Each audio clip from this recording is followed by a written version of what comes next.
A name that keeps popping up in the Bristol graffiti and street art scene is a name with a lot of weight and pure talent too.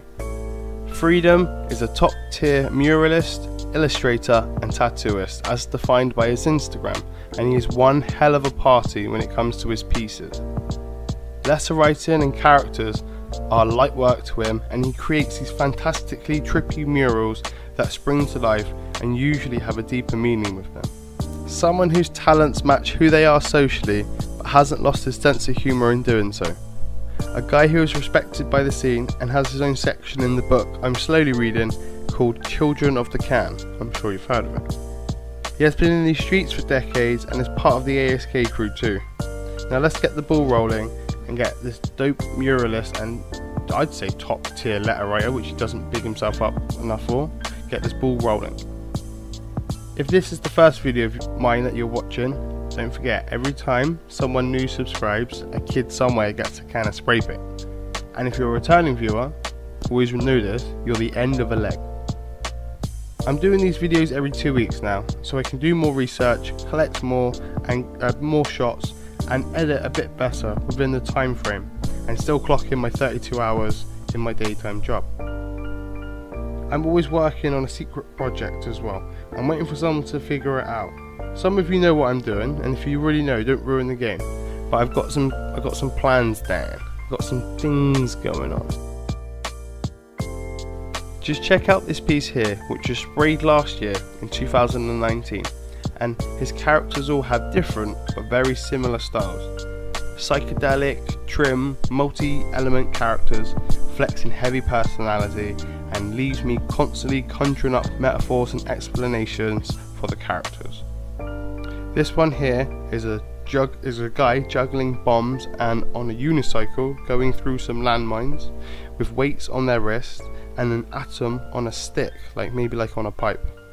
So they're like dicing with death, playing with destruction, fun with an atomic bomb, fearlessness, bravery, smiling in the presence of danger, all of these and above. I don't know the true meaning of what Freedom was thinking when this was sprayed, and I wish I did. However, I'm happy enough staring and enjoying at the piece for what it is. Now the piece here, this one here, it has an age to it as well. If my Insta research is correct, this was sprayed in 2013 and is slightly faded now, but it hasn't lost its charm at all. His outfit is a big vibe, and it's definitely it's something I can see myself wearing on a night out in Amsterdam. The stonework globe, which this entity would call its head, has the biggest and warmest grin too.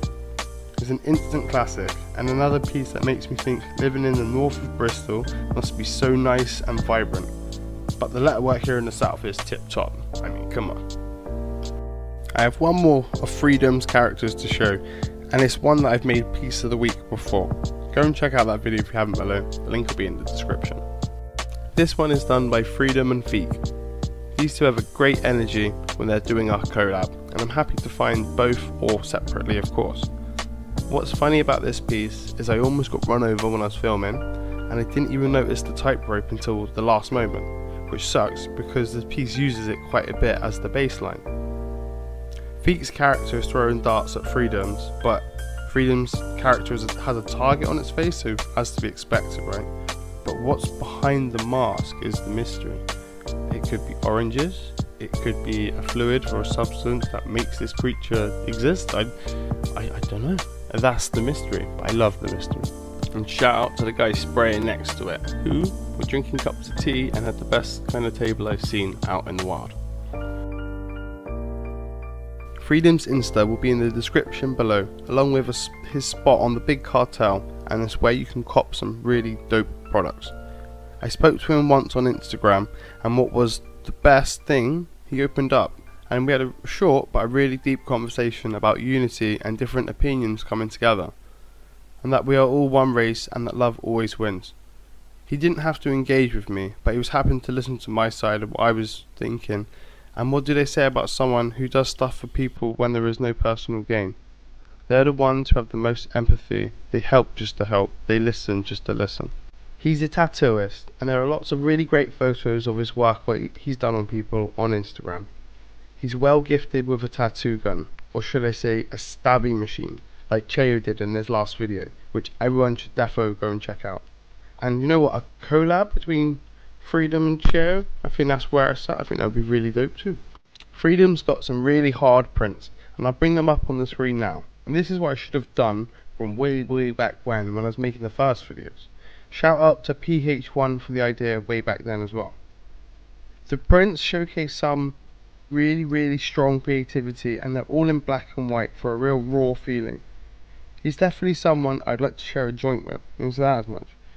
In an interview, he says that this is a marathon and not a sprint, and that he's taking his time with everything. That's why everything here is reasonably priced, and he's not trying to mine his imagination for a massive buck.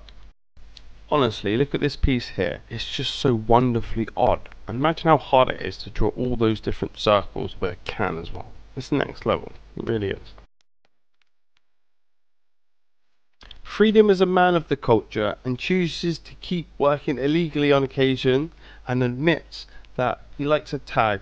He can appreciate a good hand style.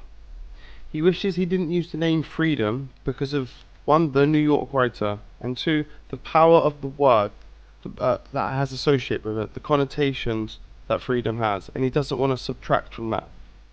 Someone with a beautiful mind and a conscience, who creates some things that completely bind us all together in Bristol, and someone who I wanted to cover and get it right. I think he could create an epic anime series, characters, a whole universe with lore, all to live in. Different worlds, species, nature, forces. The piece on screen now could be the equivalent of an angel in that world. And honestly, I could go on forever, so I'm going to pull back now. Thanks for watching, guys.